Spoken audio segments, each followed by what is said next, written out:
চাকরির প্রস্তুতির জন্য বিগত সালের প্রশ্ন সমাধান করাটা কিন্তু একটা জরুরি কৌশল। চলুন এটা নিয়েই কথা বলা যাক। অনেকেই ভাবেন প্রস্তুতি শুরুই করতে হয় বিগত সালের প্রশ্ন দিয়ে, কিন্তু আসলে কি তাই? যদি বেসিক তৈরি না করেই প্রশ্ন ব্যাংক নিয়ে বসেন, লাভের চেয়ে ক্ষতি কিন্তু বেশি হতে পারে।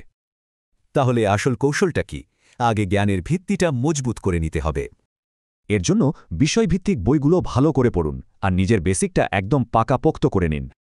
তো বেসিকটা যখন একদম স্ট্রং হয়ে যাবে, ঠিক তখনই শুরু করুন বিগত সালের প্রশ্ন সমাধান। আর শুধু টার্গেট করা পদের প্রশ্নই নয়, আশেপাশের পদের প্রশ্নগুলোও কিন্তু দেখতে হবে। এখন প্রশ্ন হলো, এই পদ্ধতিতে এমন কি আছে? এর সুবিধা কিন্তু অনেক। ব্যাপারটা অনেকটা মেন্টাল এক্সারসাইজের মতো, এতে ব্রেন আরও শার্প হয়। সব রকম প্রশ্ন দেখে নিজের প্রস্তুতি যেমন যাচাই করা যায়, তেমনি আত্মবিশ্বাসও বাড়ে। কিন্তু সবচেয়ে মজার ব্যাপার কি জানেন?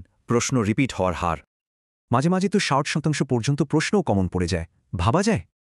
এজন্যই শুধু প্রশ্ন সমাধান করলেই হবে না, জানতে হবে সঠিক পদ্ধতিটা। এখানেই দেখুন, মুখস্থ করা আর নিজে বুঝে সমাধান করার মধ্যে পার্থক্যটা ঠিক কোথায়। আসল লক্ষ্য হল উত্তরের পেছনের কারণটা বোঝা, শুধু উত্তরটা মুখস্থ করা নয়। শেষ করার আগে ভাবার জন্য একটা প্রশ্ন: প্রস্তুতির ভিত্তিটা কি যথেষ্ট মজবুত?